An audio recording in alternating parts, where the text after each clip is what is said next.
But really quickly, Felipe, for those of you who know him, Shout out to he's Felipe. an idea guy, and he's like, man, what are you doing? Because then I started posting on IG, hey, if you need a cold caller, let me know. And he's like, what are you doing? I'm like, oh, I'm doing this. I'm finding people cold call. He's like, so you just find a cold call and you just give it to them? I'm like, yeah, and I charge them some money and that's it. He's like, but what happens if they don't work out? I don't know. He's like, why don't we just take a step back and make this into a business? And going back to my zone of genius is finding the right people and connecting them to the right people, right? That was my zone of genius. Felipe's zone of genius was to have a vision and plant it in the future in terms of what this could look like. So we came together and we're like, all right, this is we're onto something.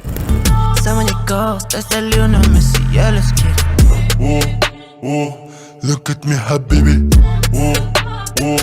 Dubai Jeep, let's get it. Look at me, habibi. Dubai Jeep, let's get it. Bags, expensive. Don't touch me. Back it up, back it up, back it up, back it up. No, I have to back it up, back it up, back it up, back it up. Alhamdulillah, look at the way I managed to stack it up. MJ. Habibi, hop in the Lamborghini. I'm needy, on me only, I'm needy. Habibi, hop in the Lamborghini. Ladies and gentlemen, welcome to another episode of Stroke of Success podcast YouTube channel. Pretty soon we'll come in on Spotify and Apple Music, so stay tuned. Today's guest is an interesting guest. I met this gentleman probably back in 2021. It was an event happening in Jacksonville, Florida. My wife at that time got heavy into real estate investing. I'm a real estate guy. So like, you know what, let's go check this event out. It was a mastermind in Jacksonville. And we're hanging out at this nice little Airbnb. The host had the event host had rented for everyone. And there's this handsome guy sitting in the kitchen talking, and I sat next to this guy. I'm like, dude, you're really smart. And we had a really good conversation. And from that time, I think we became friends and we stayed in touch. And I don't know, you know, your girlfriend and I talk quite a bit on IG. She's also same politically aligned as I am. So we get along on that quite a bit. We were talking, we should all have dinner, me, my wife, and you and your girl, next time we're in Miami. We should do that. But yeah, we're very much aligned politically, if you know what I mean. I'm gonna keep that out of here. But Anthony, welcome to Stroke of Success. You know, thank you for jumping on. I know you're a busy guy. Thank you for coming on board. Thank you, my man. Thank you so much for having me. I'm excited to be here. Do you remember the first time we met? I do. I definitely do, man. So interesting. It's a good time. It's a very good event. We learned a lot. The biggest thing I got out of that mastermind is how many people we made friends and we connected. So many people, man. So many people, and most of them I interviewed on the show. And let's go back to history, man. Where were you born? Yeah, man. I was born in a country that not many people know about. It's called Uzbekistan. Yes, I know. Tashkent. But I lived there only 6 years, and I moved to Russia when I was a kid, and then when I was 11, I moved to the United States. So I consider myself Americanized Russian. All my Russian friends were like, "You're not Russian, man. You're American." Yeah. How old were you when you got to America? I was 11 years old. Wow. Okay. What city, state did you move to? I moved to Tucson, Arizona, and the only reason we moved there is because my grandpa lived there. So he kind of called us over, helped us out a bit to get situated. And yeah, Tucson, Arizona. But I got out of there as quickly as I could. Now I live in Miami, Florida. So that happened quite a bit, right? Like I'm born in America, but my parents are from Pakistan. And they always go to the city and state where they have family. You know, and most immigrants go to New York, Chicago, California. So Arizona, that's the first time I'm hearing that. That's interesting. Good stuff. So from Tucson, Arizona to Miami. Yep. How was that transition? One of the best things I've ever done in my life. It was scary because I moved to Miami. So I graduated college in 2010. I came here for 5 days of vacation. Yeah. My ex-wife at the time and I came here for 5 days of vacation. I fell in love with the city. I fell in love with an energy. And I told my wife back then, I was like, look, I look forward to living here one day. Maybe we can live. And this was I just graduated college. And we went back to Arizona, Tucson, Arizona. We're sitting at dinner and she's like, I think I want to move to Miami. I'm like, all right, great, let's do it. But let's do it in a couple of years because I need to get situated. I just got graduated. I got my first job. She's like, I want to go now. So KB, just to let you know, we came here in May. We moved in September. We just packed everything up and said, you know what? Forget it. We got to do this move. We're young. We're hungry. This is a place we got to be. and we moved, and I never looked back. It's one of the best cities in my life that I've been. Same thing. I was born and raised in Brooklyn, New York, and moved to South Florida, Miami, by year 2000, 21, 22, never looked back. And after that, a lot of people started following me from New York and all places now. You know what's happening in Florida right now. How old were you when you got to Florida, when you moved? I was 24 years old. 24. Okay. I was about 20. So same thing. What'd you do? What type of job? What school? What'd you do? Yeah, I mean, I graduated with a finance degree, and my dream was to become a banker.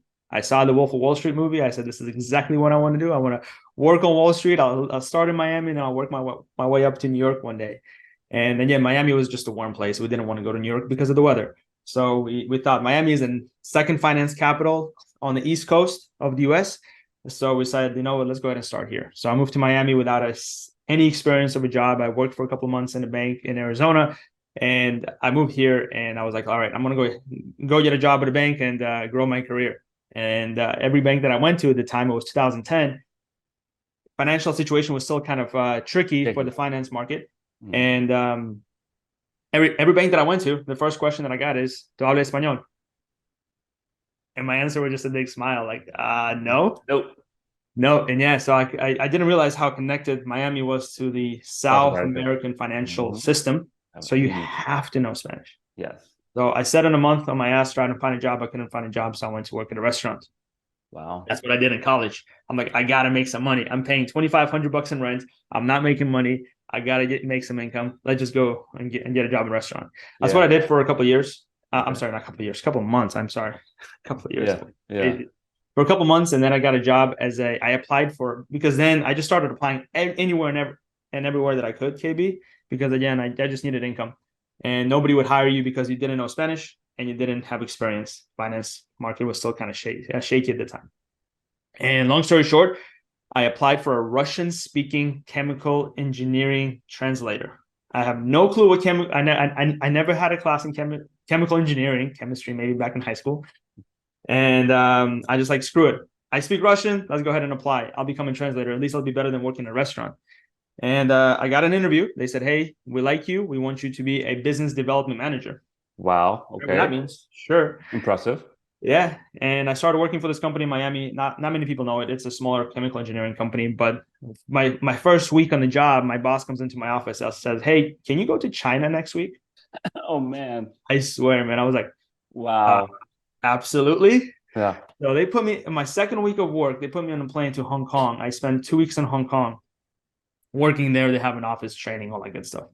And that is where my career began. I just started traveling the world. I fell in love with going to places, meeting new people, just having this energy attracted. And I just developed this. I'm big on mindset. And I'm like, all right, I got to put my mindset to traveling the world and developing relationships. And that's exactly what I did for 10 years.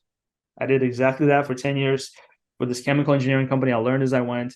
Honestly, KB, it wasn't hard because I was already working with people that knew what they were doing. All I was doing was just connecting the dots. We were finding distributors, and I would just go to different countries, build relationships. That's probably my number one strength, is I could build relationships really easy and connect people together, and then let them thrive.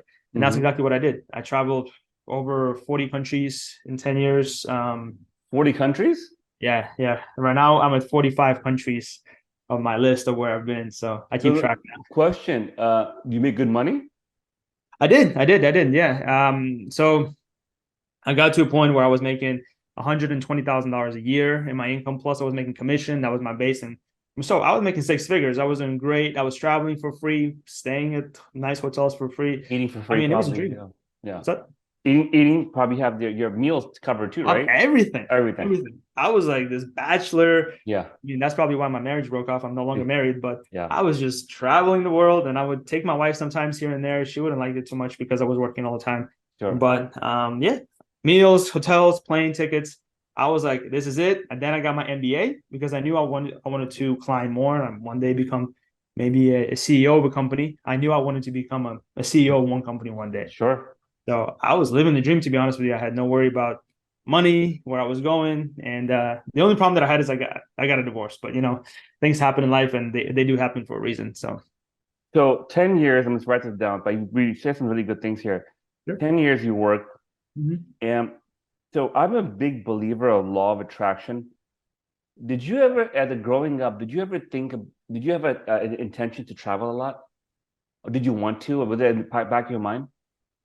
So I don't think when I was growing up, I don't think that was in the back of my mind. But when I experienced it firsthand, when I went to Hong Kong and all these other places, and I'm very big on law of attraction as well. I study a lot that mindset, what you think about, which you attract 100,000%. To your listeners, do practice that. I'm a huge meditation guy, visualization guy, even today. And then back then, I started visualizing myself in the mirror. I would put on a suit and I'm like, all right, this week I'm going to Hong Kong. This week I'm going to Thailand. This week I'm going to Japan. This week I'm going to Greece. And like I just started thinking these things in my head, literally. And I was like, I'm going to attract this. And believe it or not, I did. And it was cool. That's my point right there to my audience. Please take notes. And I'm going to get back into, for anyone new to my show knows that, or anyone coming new to the show, I'm going to give you guys a heads up. My show is really based on mindset and how to get over setbacks and how your intentions, your thoughts can take you places, bad or good. Remember that. It could be bad too. Back to your intent. So you're visualizing, you're in the mirror and suit on, 10 years of traveling. So you knew you love to travel. That was your thing. Okay. That's one thing you got out. Number two, relationships. You're amazing at it. Of course, we're talking. How did that then, what was the next step after the company, 10 years in the company? So everything was going according to plan. I knew that, in the back of my head, I always thought that, all right, this is great. I'm making good money, but I'm spending a lot. I'm not really building for my future. So I always had that dream in the back of my head. I was like, I need to start investing. Whatever it is going to be, it's going to be stock market, real estate. Real estate always attracted me, KB. Just to take a step back, when I was 14 years old, I was working for a guy that was doing construction, and I went to him and I was like, dude, let me help you. Let me do whatever. He's like, dude, you're too young to get a job. I'm like, all right, I'm not going to get a job. Just let me help you carry some boxes to the truck. Or I would start with like carrying like wood pieces from his truck to the place, because I was just hungry. I was 14 years old. And I worked for the summer as this handyman helper. He was a handyman, so everything was under the table, and he was paying me. And I remember when he gave me this $400 check that he wrote from his own name that he just gave me, and I was like, holy crap, that's the biggest amount of money. So I always knew that I liked the whole process of fixing houses, making houses from bad to looking good. So back then, right? And then when I was working this 10-year job, I forgot that. But I always had that in the back of my head. I was like, real estate attracted me. So while I was traveling, while I was doing this, I was just consuming content. Bigger Pockets, Rookie Podcast. That's how I met actually Felipe. Regular podcast, because back then he was a co-host. Felipe Mejia was a co-host. I heard the story. So I was just consuming things on a plane, reading books, and doing like, all right, I need to invest. But because of this traveling, I really didn't have a time. And then, boom, we had COVID hit. And that was the biggest, I guess, eye-opening experience in my life, because I think for many people. So I stopped traveling. KB, imagine traveling. I was traveling about 7 months of the year. Wow. Literally just nonstop. And I come to my stop. Yeah. Full stop. Well, yeah, so many places, and anywhere that they needed me, they just, Anton, you got to go here, you got to go here. Awesome, I'll do it. And then COVID hit, and all of a sudden I was sitting in these four walls and not traveling for 2, 3, 6 months. And I was going crazy. Imagine doing this for 10 years. And I'm like, this is nuts. I got to do something. And this leads me to my next part of my journey is, like I said, I met Felipe. I was really big follower of Felipe on Instagram. I thought he had a lot of good insight into what he was teaching. Yeah. And I connected he was doing a live one day. He was doing his Instagram live, and he was in Daytona, Florida. I'm sitting on my couch in Miami, Florida, just kind of bored out of my mind, just like, I need to do something. And then his live comes up. I'll never forget this story. I text him a message like, hey, Felipe, when you're down in Miami, give me a holla. I'll take you out for a beer. And he was like, well, text me right after this call, or DM me right after this call. We'll connect. That's all he said. Awesome. Live finishes. I sent him a DM. Hey, Felipe, great meeting you. That's it. I didn't really think he was going to respond, honestly, because I'm sure so many people will text him. And then he's like, drop your phone number. So I did right away. 10 seconds later, he calls me. What's up, man? It's Felipe. I'm like, nah, get out of here. He's like, yeah, it's Felipe. I'm like, what's up, man? How you doing? It's crazy. I've been following your podcast, your shows. Man, you're awesome. He's like, yeah, brother, I'm doing this mastermind called Rat Race Defy. Why don't you go ahead and join our call tonight? I'm like, what? Why don't you go ahead and join our call tonight? And I said, all right. What time? He's like, it's in an hour. I'll send you the link.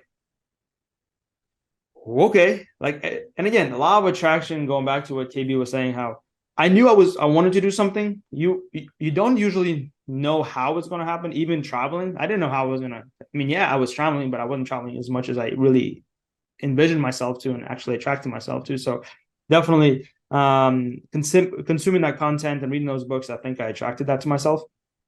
And then literally I jumped on that Zoom call with him. He had a mastermind already, a pretty big one. I mean, you're familiar with it. I'm sure your listeners are as well. Long story short, I joined the mastermind. I started connecting with like-minded people, talking about like-minded things in terms of investing in real estate. I had no clue what real estate was back then in terms of how to invest in it other than buy and hold. Or the term back then, the sexy term was, what was it? How you share the rooms? Yeah, I'm forgetting. I'm blanking out too. Yeah. So when you buy a house and you just rent by the room and then you live there. House hacking. House hacking. Thank you. That was a sexy term back then. Yeah. And I was like, all right, I want a house hack. I'm going to buy a house and I'm going to rent by the room. Because honestly, I was like, I'm traveling. COVID's going to be over. I'll do it. Whatever. It's fine. Yeah. And then that was like my first couple of months of looking for property. I'm going to house hack it, blah, blah, blah. And then one night we had an individual come on. I mean, you remember him, meeting him in Jacksonville, Gonzalo Corzo, which is Diego Corzo's brother. He came on the call and he started talking about wholesaling. And I'm like, what? This is wholesaling thing that he's talking about. And if, for those of you who know Gonzalo, he's a big shout out to him. He's a book of knowledge. He's an open book of knowledge. He will tell you everything. And he's just amazing guy. Yeah. Are you coming, by the way, KB, to Jacksonville next weekend? No. Something happening again with those guys? Yeah, we're throwing an event for REI call center clients. It's a free event. You don't have to pay, just got to get there. Okay. Gonzalo's going to be there. Naaman Taylor's going to be there. A few other people. But it's just, again, just to show appreciation, connect with like-minded people. So Jacksonville. So Gonzalo's a big wholesaler in Jacksonville. He did $8 million, I think, he did $4 million last year. He's on an $8 million trajectory to do this year. Wholesaling, guys. For those of you who don't know wholesaling, what it is just putting your property under contract, then finding an investor and selling that contract to that investor, and then making a spread in between of the purchase price that you put the property under contract for and sold it to the investor.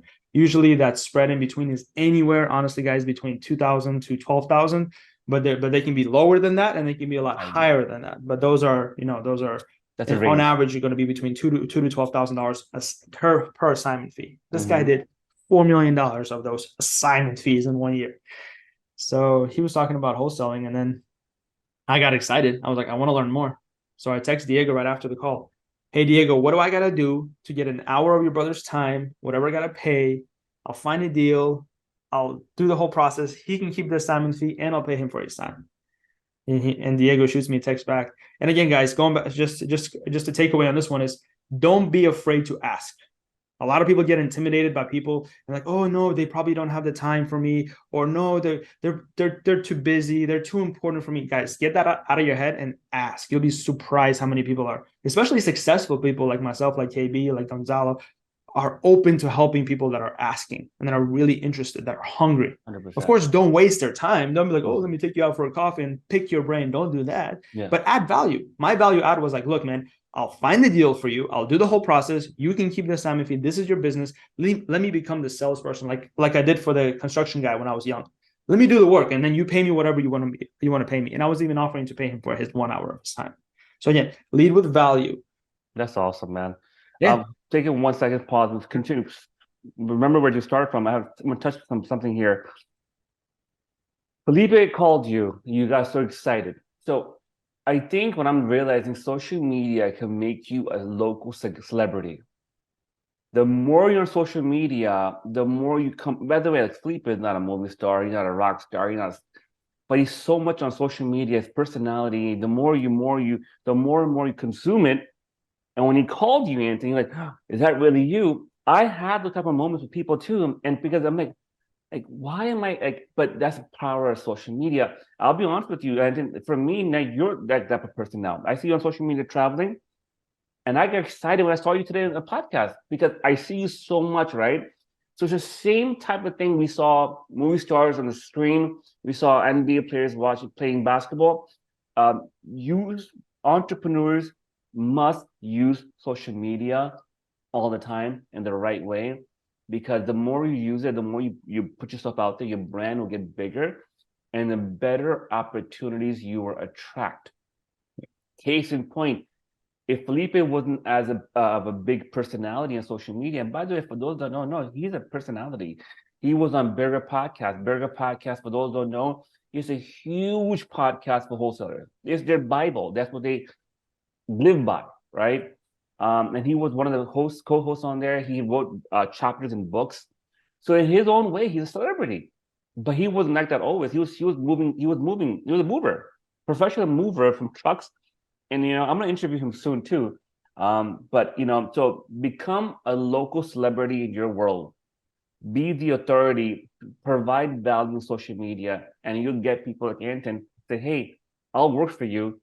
Let me do everything for you and bring you value. What do you think about that, Anton? I completely agree with you. And let's just take a step back and focus on this a little bit more. I don't usually talk about this, but I truly believe that each one of us has some sort of genius inside themselves. They are either uncomfortable to express, they don't know they should be the one telling the story. But David, you're 100% right in terms of this, using the social media to tell your story, to tell your to show your I mean, look, we all suck in the beginning. So in the beginning, we're gonna suck. You're gonna pull up your phone, you're gonna start taking videos, and I'm gonna tell you right now, it's probably gonna suck, and you're probably not gonna get a lot of views. You're gonna get discouraged. Forget all that. Don't look at the views. Don't look at how well you did it. Just do it and focus on your inner voice. Focus. Each one of us has something inside of them that we want to get out to the world, like KB is doing right now with his podcast. But we're afraid for some reason. Well, the biggest reason why we're afraid of it is because we think of what other people will think of us. 100%. That is one of the biggest killers, I think, in this society, is that in social media is that there's so much judgment out there that people are like, oh, well, this is not the right background, or this is not the right thing that I was going to say, or yes, 100% true. You have to add value, but don't just post anything and everything, but get this voice out of yourself. I really, really, really do think that each one of us has that genius inside of them that they can let out to the world and just post. And the biggest way that I think that I could recommend that you guys can get started on social media is what Gary Vee talks about. I'm a huge fan of Gary Vee, and this is his idea, and I'm not taking credit for it, but lead with a story. Record your story, your day-to-day, what it is that you're doing, what kind of lessons you're learning, what kind of books you're reading, where are you traveling, what are you seeing, who are you meeting. Record all that on social media. At least the rule is 1 post a day in terms of a reel or a post, and 3 to 6 stories per day. Because again, just like KB said, you want to let people know about you, and then a lot of people will connect with you, and a lot of people will reach out with you and use that as inspiration. Like KB was talking about myself when he was seeing me on social, and like Felipe, using that as an inspiration. 100%. You nailed it. There's nothing subnormal between myself, Felipe, or KB. Nothing. Other than that, we decided to tell our story, add value to the world, and not worry what other people are going to think about us. 100%. I mean, Gary Vee, bro. Gary Vee, no handsome Tom Cruise or, Brad Pitt. These major influencers, entrepreneur influencers we all follow. Tony Robbins, man, like, he's tall, has a weird jaw. Like, who would have thought that these people will be today's day and age, like, rock stars? They're rock stars, social media rock stars. And they have huge following. And you start from here, and they become over here. Felipe is no special either. I mean, he's a normal guy, but over time he's getting bigger and better. Ryan Panetta. I mean, if you go back to his original videos, man, the guy was struggling. So I'm with you, Anton. Amazing points you made. Just do it. Don't think about it. Do it. You're gonna fall. You're gonna make mistakes. It's okay. Do it. I started this podcast 2 months ago. I had no light. I had no mic. I say, you know what? I'm just gonna up and do it, man. I'm gonna fucking do it.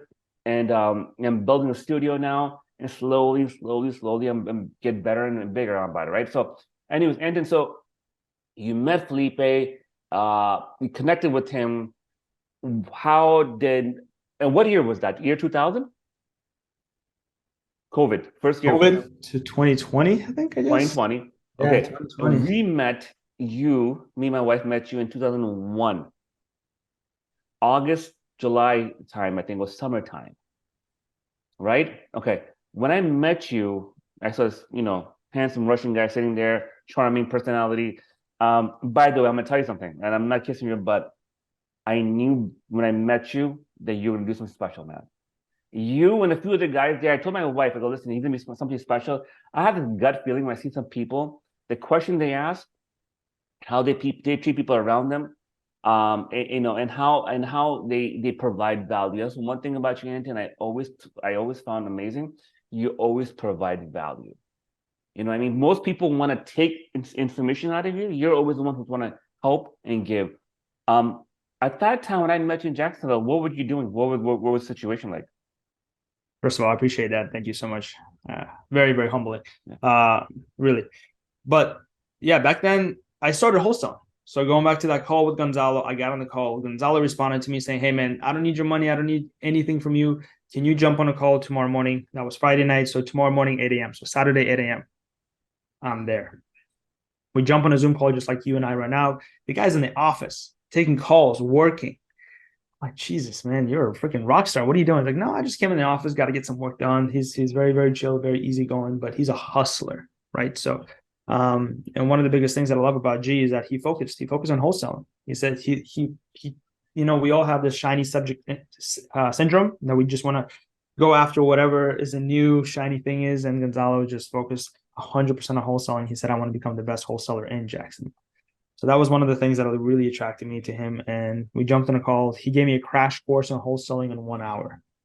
And for those of you guys that are out there, please do not spend thousands of dollars to learn what wholesaling is. Wholesaling is a very simple concept. It's not an easy job or an easy way to make money, but it is a very simple concept.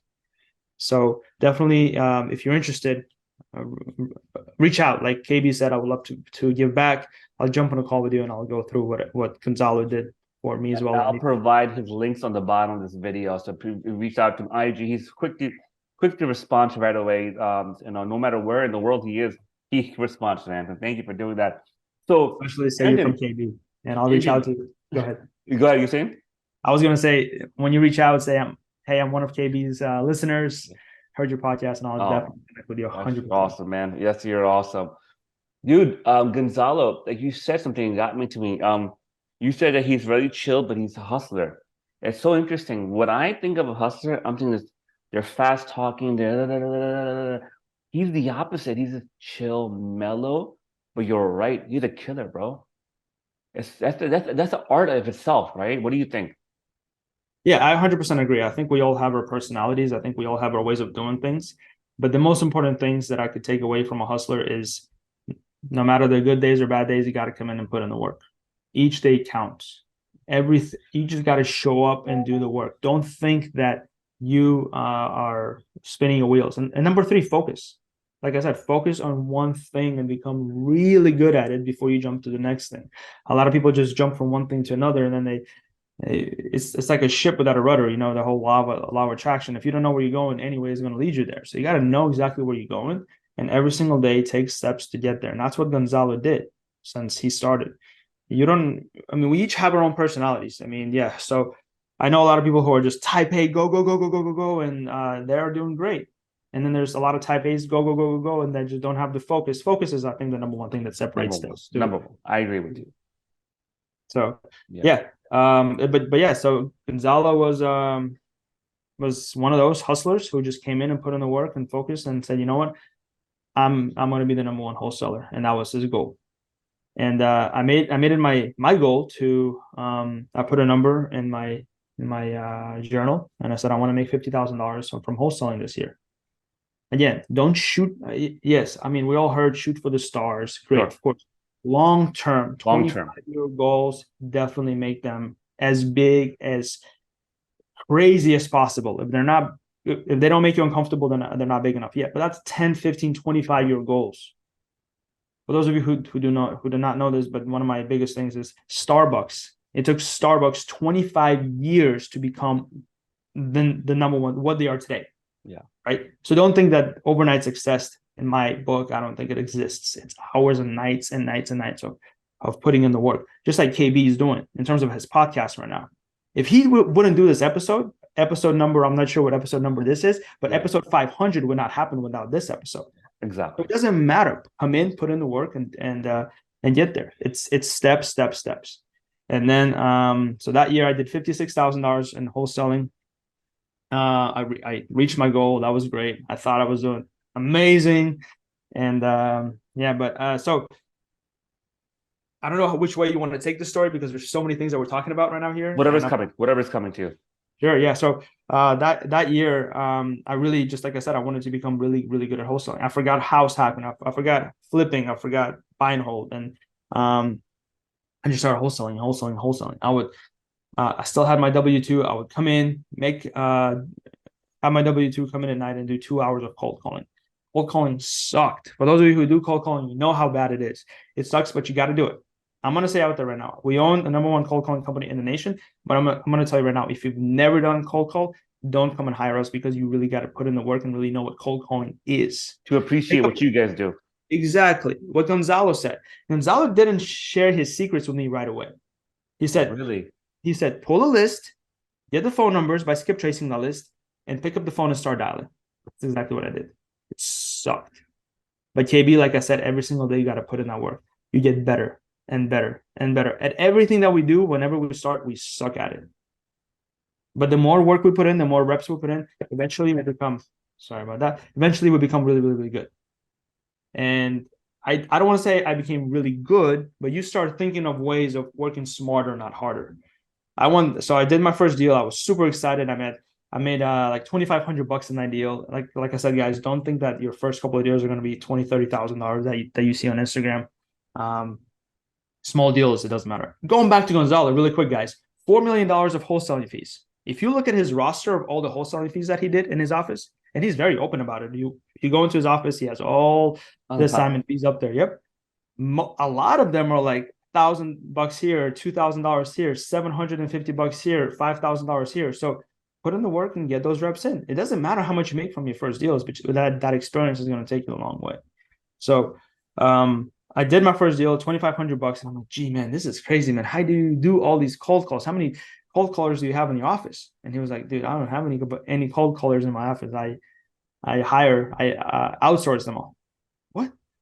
I was like, no way, you didn't tell me that. That's a part you skipped on our first call. How come you didn't tell me that?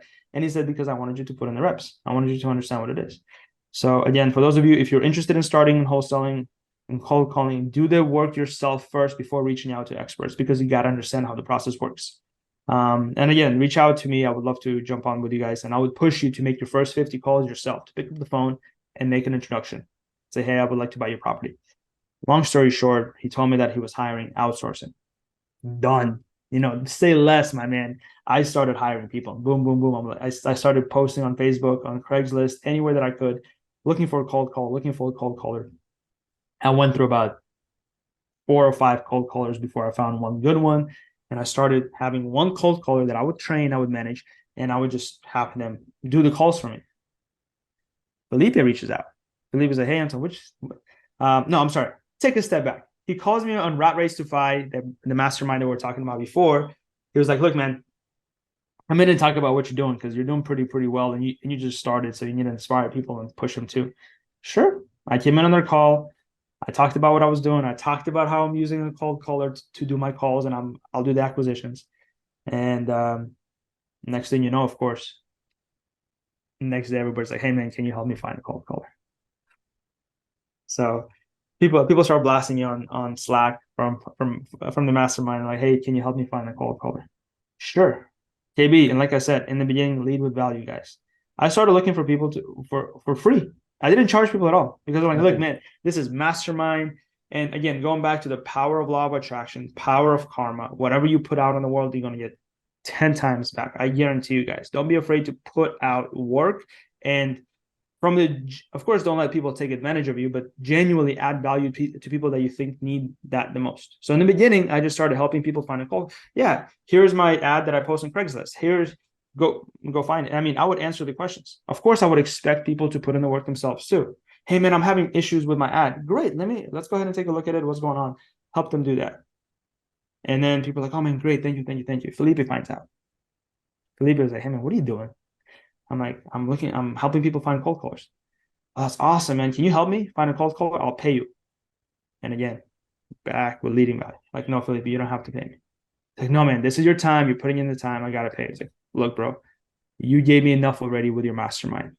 Felipe, going back to him, he's a normal guy, but he always leads with value. He always adds value. If you guys follow him on IG, you see how much content he puts out. And he doesn't do it to get, to be honest with you, any benefit for himself, but to really kick you in the ass and tell you to go out there and do what he did. Because like KB said, there's nothing that sets us apart. 100%. Yeah. So Felipe, and for Felipe, KB, I took my time. I'm like, look, man, this is Felipe. This is the guy that top dog. Yeah. So I'm like, I took 2 weeks. I found him 2 cold callers. I'm like, look, man, here's 2, because one of them is definitely not going to work out, because, you know, you have to manage them, train them, have the, you know, make sure you can work together with them. He's like, dude, I got to pay you. I'm like, bro, you don't got to pay me nothing. Enjoy, have fun, grow. Let me know how I can help. It's like, no, man, you took 2 weeks. I know you put in the hours. Come on, please. Let me know how much I owe you. Nothing, bro. See ya. Ciao. Bye. 2 months go by. I'm doing my thing. Felipe's doing his thing. And then Felipe calls me one day. Hey, Edson, I got a question for you. I'm like, oh, by that time, so 2 months go by. After having that conversation with Felipe. Yeah. And he convinced me. He's like, man, you're putting in the work. And I'm like, you know what? I am putting in the work. Let me put in a little bit more work and charge people. So I started charging people $1,000, and I'm not saying that with anything. But again, going back to not going back, but moving forward, there's so many things in my mind right now. But if you have to put out your genius out to the world. You have something that you can add value with. Once you figure that out, whatever it is, don't be afraid to start charging for it. For 2 reasons. Number one, you have to respect your time. Sure. 100%. Number two, if people don't pay for it, they don't see value in it. They don't respect it. They don't respect it, and they don't see value in it. Imagine people. I'm sure many of your listeners been to conferences for free, probably, where others paid $20,000 to be there. And I guarantee you, the person that was there for free got nothing out of it compared to the person that paid $20,000 for it. Went out of there and just started hustling. I agree. So you're adding value both ways, to yourself and to your client. Yeah. Don't be afraid to charge for your services. Eventually, in the beginning, you want to be good at it. But I got to a point where I'm like, all right, this is good. I can find a cold caller. I can interview them, and I can make sure they're trained before I pass them on. So I started charging people $1,000 to do this. And I did about 5 to 10 people that I did that for. But really quickly, Felipe, for those of you who know him, shout out to Felipe, idea guy. And he's like, man, what are you doing? Because then I started posting on IG, hey, if you need a cold caller, let me know. And he's like, what are you doing? I'm like, oh, I'm doing this. I'm finding people cold call. He's like, so you just find a cold call and you just give it to them? I'm like, yeah, and I charge them some money and that's it. He's like, but what happens if they don't work out? I don't know. He's like, why don't we just take a step back and make this into a business? And going back to my zone of genius is finding the right people and connecting them to the right people, right? That was my zone of genius. Felipe's zone of genius was to have a vision and plant it in the future in terms of what this could look like. So we came together and we're like, all right, this is we're onto something. Let's make this into a service. Let's make this into a product. Let's make this into something that adds value, and we don't have to go through cold callers. Let's hire, manage, train, do everything on the back end, and let people use our cold callers for a monthly fee. Long story short, 2 years in, we have about 310 people on our staff, amazing workers. Amazing. And then we're about 229 clients as of today. I mean, it's not a lot, but at the same time, it's 2-year growth. So we have a lot bigger goals this year, looking into other sources of value add to the business and to the wholesaler, to you, but to you and your listeners. That's amazing. So I remember you called me that night after mastermind. Hey, do you want to get a person for REI call center? I didn't know it was your company. I'm like, oh, he's probably helping Felipe or something, right? We never. So me and my wife never got to wholesaling. We just kept on doing our thing. But I had guys calling me after that from the mastermind. Hey, what do you think about this guy, Anthony? What do you think about the thing? And I think that it was amazing the way you guys started 2 years ago. 2 years ago. And I watch you on social media, guys. If you're not following Anton, you're missing out. Follow him. I mean, he travels the world. I see him doing his meetings and international meetings with his people. and you could just see the amount of work and sincere effort he's putting into the team. Man, and I salute you, man. I salute you, man, for the stuff you have done in a time frame. I'm gonna wrap up. We have about 10 minutes left, so I have a question for you guys. It's really hard for me to determine. How do you remain so humble and so nice? Because people say, man, you're so successful, you have so many things going on for you. Either you're faking, you're faking being a nice guy. I know personally you're an amazing soul. How do you stay humble, man? That's a great question. That's a great question. I don't really think about that question in terms of I have to stay humble. I always think of it that you have to be yourself. People, if you're a good person, the more you get, I think you multiply that. You also have to have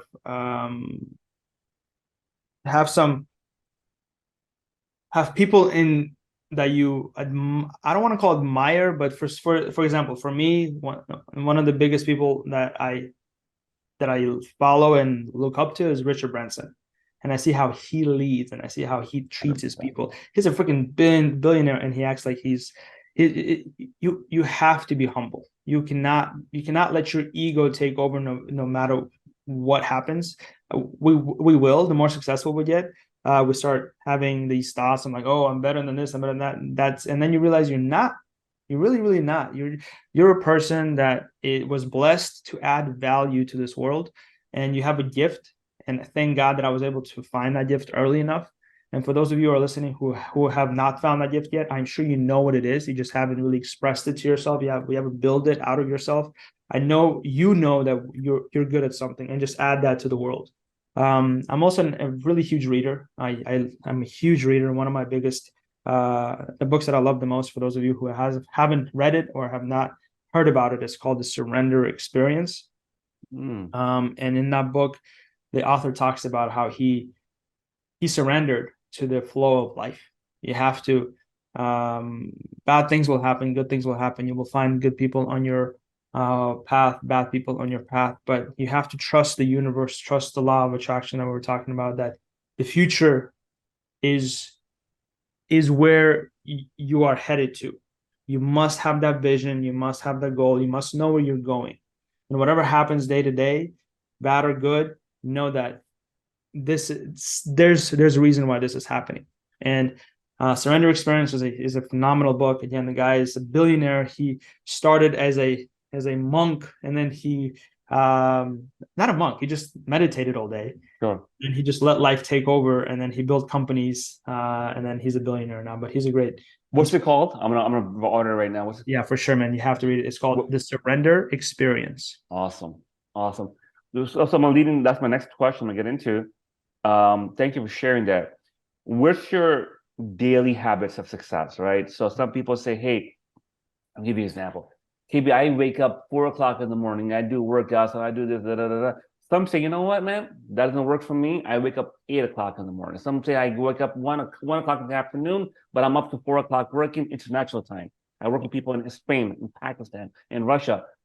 Tell me your story, man. What do you do daily for your success? And awesome. So just like KB said, is there's no one pill that fits everybody. There's no one way. So if somebody wakes up at 4 in the morning, does what that may work for them. I do have a discipline. I don't wake up at 4 in the morning. I wake up at 6 in the morning. I go to the gym, but you have to have some sort of a discipline and the flow of life. You have to have some sort of a schedule that you follow. You cannot just let people come in from outside and take over whatever it is that you're doing. So you must have a schedule. You must have few things that you do every single day that you are disciplined on. So just to give you an example from my end is I wake up, no matter what time I wake up and I write 3 things that I'm grateful for every single day. I work out 5 days a week. I think gym is whatever gym or whatever exercise you decide to do is very, very, very good for your mind and body. I meditate at least 3 times a week. Meditation is not easy. And everybody's like, oh, I'm going to start meditating. I'm going to do it every single day. Don't do that, guys. Start small and start building those habits. For me, 3 times a week is enough. I meditate, I visualize. 3 times a week is enough. So I guess those 3, and then the last one, KB, this is probably the most important one that I started doing about 6 months ago that really had the most effect on my life is at the end of the day, write 3 wins for that day. So morning, what you're grateful for, the 3 things you're grateful for.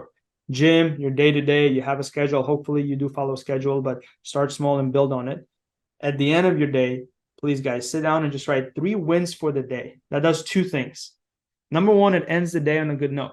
No matter how bad or good that day was, you can still find something that you did that was good. Even if you went to the gym and did 5 more minutes of exercise, even if you bought your wife some flowers, that's a win, right? So write 3 wins for the day that lets your day to end good, and you go to bed calm and just like, all right, this was a good day. And number 2, what it does is it really sets you up for success, right? You focus on winning. You go to bed subconsciously, you think about, this was a good day. No matter what could have happened this day, you start on a good note, you end on a good note. And then in the middle, guys, just develop some sort of a discipline of getting a workout in, making sure you do have some family time. I'm a huge calendar guy. So one of the things that Felipe and Diego taught me is that use your calendar, right? Because if it's not on my calendar, it doesn't exist. Yeah, things might happen. Like this podcast, KB had a schedule the other day, and then my flight got all screwed up. So definitely use the calendar. But the 2 things: what you're grateful for in the morning, and what are your 3 wins at the end of the day. And you will see your life change, and your mindset are just going to be completely different. That's amazing, Anthony. You know, I'm going to add to that. Someone told me to do a money statement. I don't know if you've heard of money statement. For example, if you, Tom Jones, listening to this podcast, and you made $50,000 last year, for example, you should have a money statement times 3. So you say, I am happy and grateful for earning $150,000 or more a year. So every year you do the 3 times prior year, and you do that 20 times. And don't forget to put the word I am. I am is the most powerful words in law of attraction. They say overall in human in our time, I am. And put anything after I am, you tell your subconscious mind to program it. So you're putting it out there. The gratitude thing, bro, yeah, 100%. Look, man, I follow Patrick Bet-David, I follow Tony Robbins, all the greats, right? And every one of them talk about the same thing over and over again. Gratitude. To be in a state of gratitude is huge. For example, I just asked you a question. I say, hey, Anthony, how do you stay humble? Most people also tell me that, hey, the gratitude makes them humble. So when you're grateful for what you have, you don't get arrogant. Your mind doesn't go in places that you think of you shit. So good stuff, Anton. Man, dude, where can we find you, man? Thank you. I will definitely write that down. The money statement. It's a golden one that I got out of this interview. Yeah, definitely. Instagram is the number 1 way to reach out to me. Anton Z REI. I'm also big on email. Anton@reicallcenter.com is the email. Reach out, guys, any way that I can help. Again, go out there, start asking for help. You'll be surprised how many people are open and willing to help you. And the most importantly is take action. Don't just sit there. Don't just listen to this and use this as entertainment. Use this to go out there and do something today that's going to take you to that next level that you have your vision for the next 25 years. KB, thank you so much for having me. This has been a great interview. Thank you, Anton. And before I let you go, why would I hire REI call center? I'm a real estate agent. Can I hire you guys for calling my prior leads, or explain me more about REI call center before we let you go? For sure. Yeah. Thank you so much for this quick plug-in at the end. So REI call center is a cold calling company that helps realtors, investors, wholesalers, solar companies to make their outbound lead generation. So you have inbound leads when people call you. You can do outbound leads by driving for dollars. You can send mailers, or you can do cold calling. At REI call center, we have people and processes in place to have to make your cold calling and outbound lead generation as efficiently, as quickly as possible, so that you can go out there and close more deals and make a lot more money on either your wholesaling deals, your investors, or if you're a realtor, if you're looking for listings. We do have a team specifically for realtors, a team specifically for solar companies, and a team specifically for wholesalers and investors. Guys, think about that. And I want to go back to Anton. If you're a new real estate agent, you're a rookie real estate agent, if you're a rookie wholesaler, a solar guy or girl, do it yourself. I'll say, from my 2 cents, I've been in the real estate game for 5 years, been in sales and marketing for 20 years. Do it for at least 2 months. Get yourself to really appreciate what REI costs are going to do for you. maybe not 2 months, maybe a month or so, but do it. Give yourself a target 30, 40 calls a day and struggle. You're going to make a mistake, struggle, do it. It's okay. But I want to, I'm going to let you guys go, but quickly, REI call center has been operating for 2 years. And I can tell you from just talking to him and watching social media, they were in the bottom when it started, like most companies are, and they took off and they're going places. So if you want to get, there are a lot of companies out there that are offering what Anthony's offering. The reason why I suggest my audience to call Anton, his company, because quality over quantity. That's one thing. And I know a lot of wholesalers that I have worked with, I talked to, that they're his clients, and they told me over and over again that no, REI call center, the phone reps are trained, the rebuttals are there, they have everything system set up. So go ahead, call REI call center. I will put Anton's information in the bottom. Anton, I love you. Thank you for joining us today, man. You're awesome. And next time in Miami, we'll have to do dinner, man. Please, Katie. Thank you so much for having me. Awesome. Thank you for jumping on board, man.